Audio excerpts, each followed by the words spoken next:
A large model Showman'S engine, part 71. The water gauge protector bars are cut to length, machined, drilled and threaded, followed by the hard part. Fitting it all together in a place that I find very difficult to reach. This photograph is from the previous episode. The bars are too long, and the piece of glass in the middle is 6 inches long, which is also longer than required. Originally, I made this as a water gauge protector, and as far as being a protector, it worked very well, but I never really liked it for 2 reasons. One was it looked like a piece of surgical equipment, and the other reason was I just couldn't see the water level clearly. What I'm doing here really is difficult. I cannot get myself into the right position to be able to see this, so here I'm trying my phone, which is proving very difficult. I abandoned the phone idea because I needed my other hand to support my body weight, because my back was very painful. In the end, I just held the steel rule in position and hoped that I got the measurement right. And thankfully I did. Here's a magnified view, and as you can see, it's just under 3.5 inches between the 2 brass blocks that support the guide bars. This piece of glass is 6 inches long, and its diameter is 8 millimeters. This piece of glass tubing has a much thinner wall than the glass that was originally fitted. And hopefully I'll be able to see the water level more clearly with this piece of glass, which is 4 inches long, and it's just the right length. The next part of the job is very simple. I'm using a lump of brass as a datum. What I mean by that is something to measure from, and this will allow me to measure and mark the guide bars at 3 3/8 of an inch.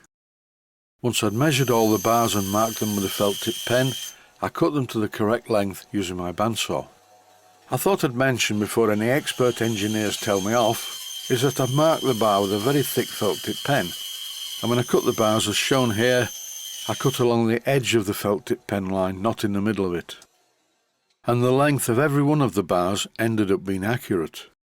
You will notice that there are 5 bars left, because I cut one of the bars at the wrong end. As you can see, it's threaded, so I made another.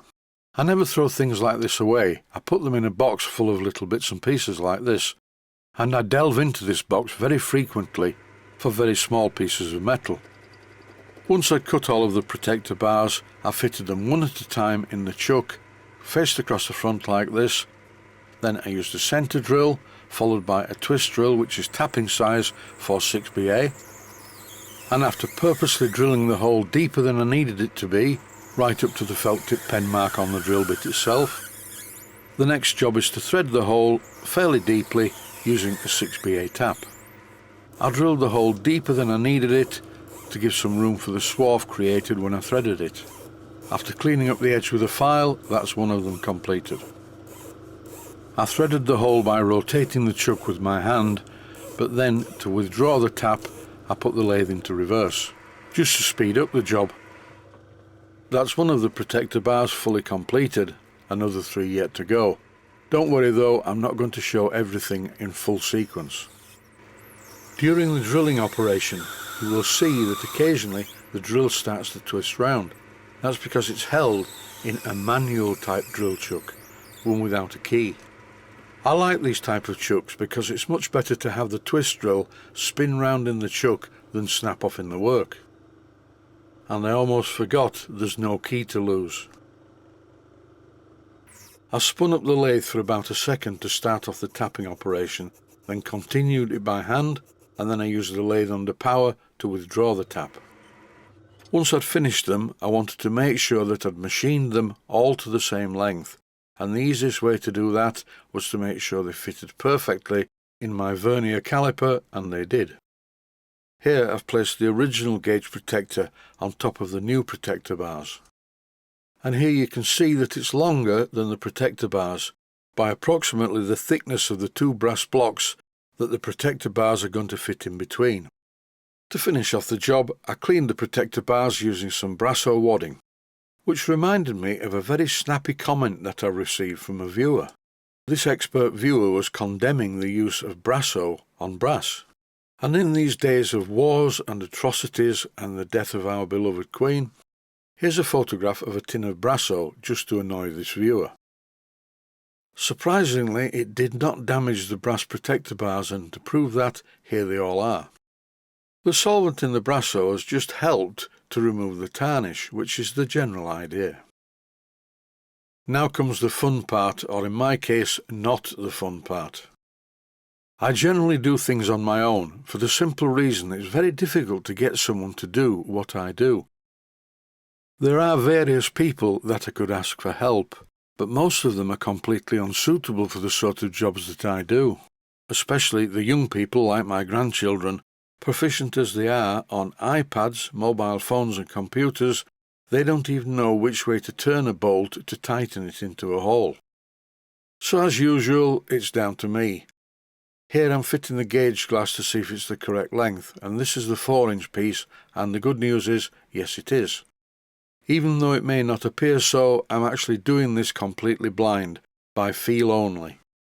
Even though this is a large model Showman's engine, it still has a canopy, and I don't want to smash any of the bulbs, nor do I want to remove them and cut my head to pieces on the sharp fittings.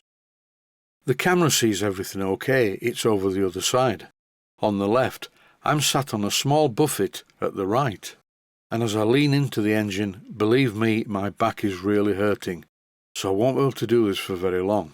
I think it's about time to ring the chiropractor. I have a very good one who practices in York. What I'm doing here, using a screwdriver, is finding out whether the gauge glass is too long, and thankfully it's just the right size. I do not want the end of the glass to block the hole into the boiler. With the gauge glass and both gland nuts in the correct position, it's time to double check the measurement. And yes, it's still just under 3.5 inches. I've cut the bars to 3 3/8 of an inch to allow for a little bit of clearance. The gauge glass protector will only be held in place at one end, so that the other end can move up and down on the modified gland nut. This is to take into consideration expansion and contraction of the part. 3 3/8 of an inch should be about right. And now, owing to the level of pain emanating from my lower back, it's time to stop.